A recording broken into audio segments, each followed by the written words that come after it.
This in one of the most biodiverse regions of the world. The ecosystems in the region are changing very rapidly, and unless we do something quickly, we can face a catastrophe. Humans are mostly to blame. Since 1970, the region has seen dramatic habitat loss due mainly to agricultural expansion. Deforestation in the Amazon to make space for cattle ranching is threatening the entire world's climate. If you guys like this video, go and hit the like and subscribe button. Don't forget to hit the notification bell so you don't miss out. From the jungles, to the rainforests, to the world's oceans, a new report shows the Earth's wildlife population in free fall. In its Living Planet report, the Worldwide Fund for Nature found that wildlife across the globe declined by a staggering 69% from 1970 to 2018.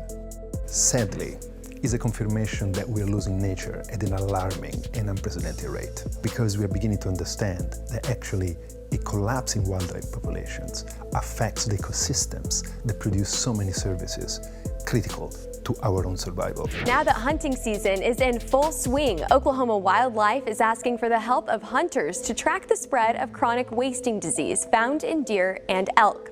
This week, the State Wildlife Commission passed emergency chronic wasting disease rules, which will now go over to the governor for approval. We have to act fast because hunting season is going on right now. KOCO first brought you this story after a positive case for the disease was reported less than 3 miles from Oklahoma in Texas.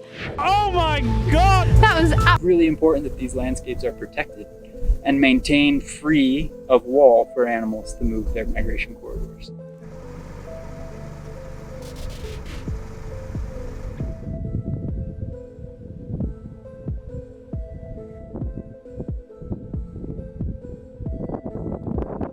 Sí nos preocupa mucho también el silencio por parte del gobierno mexicano, que no haga nada para tratar de mitigar los efectos de ecocidios que está pasando con la construcción de este muro. There are all kinds of patients at the Wildlife Center. Some are harder to treat than others, like the cormorant seabird. It's the moment they've been waiting for here at Goleta Beach. It's really exciting to see these guys released because we worked really, really hard to get cormorants to the point where we can actually get them able to be released.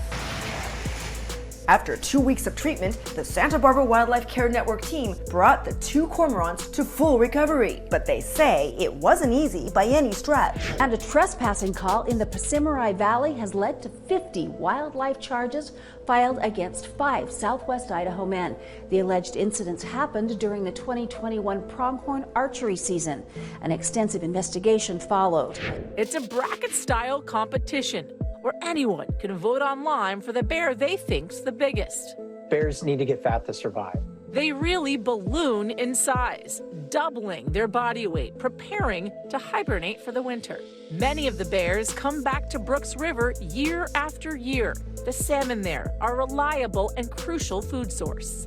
We get to see them raising their cubs. We get to see those bears eventually growing up and having their own cubs. And participation in Fat Bear Week has grown almost as fast as the bears. Only 1,700 votes were cast in 2014, and just last year, 800,000. The warning that they're giving out today is to keep pets inside for now. Take a look at this video. Sky 5 was overhead Pico Canyon Park and Stevenson Ranch, where a 7-year-old boy was attacked Monday.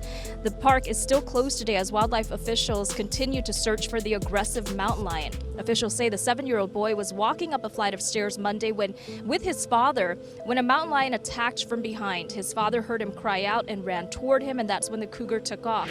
Well, Jeremy, this is certainly interesting because we're seeing investigations in 2 different parts of the state. There's this one from just yesterday near the Pole Mountain area in Jackson County. We're going to get to that one in a second, but let's start with an investigation that happened in the Meeker area. CPW officers have already collected evidence in the area looking for things like tracks and scat near where this happened. Now, a spokesperson tells me they're still getting a total for the amount of animals killed. Sitine recently arrived at this sanctuary in Samburu County in northern Kenya. She was found near her dead mother with no food or water.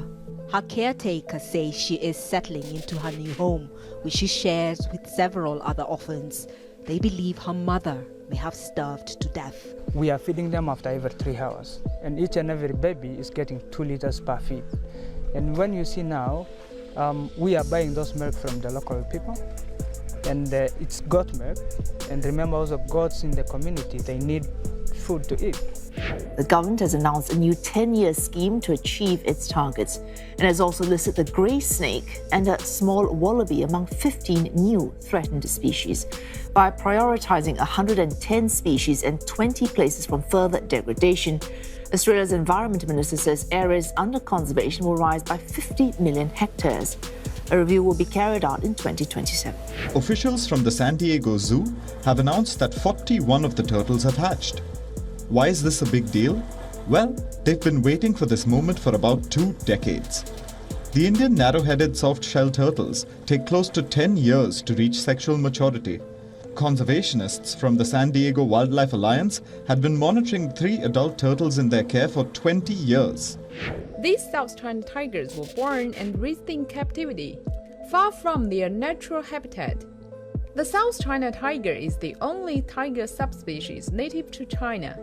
Since the 1990s, it has been listed as critically endangered by the International Union for Conservation of Nature. If you guys like this video, go and hit the like and subscribe button. Don't forget to hit the notification bell so you don't miss out. In the past few decades, vulture numbers in Botswana and South Africa have been falling due in part to accidental poisoning by farmers who were managing their fields with poisonous agrochemicals. But more recently, authorities in Botswana say vultures are being deliberately killed because as carrion eaters, they fly over carcasses which can lead rangers to poachers.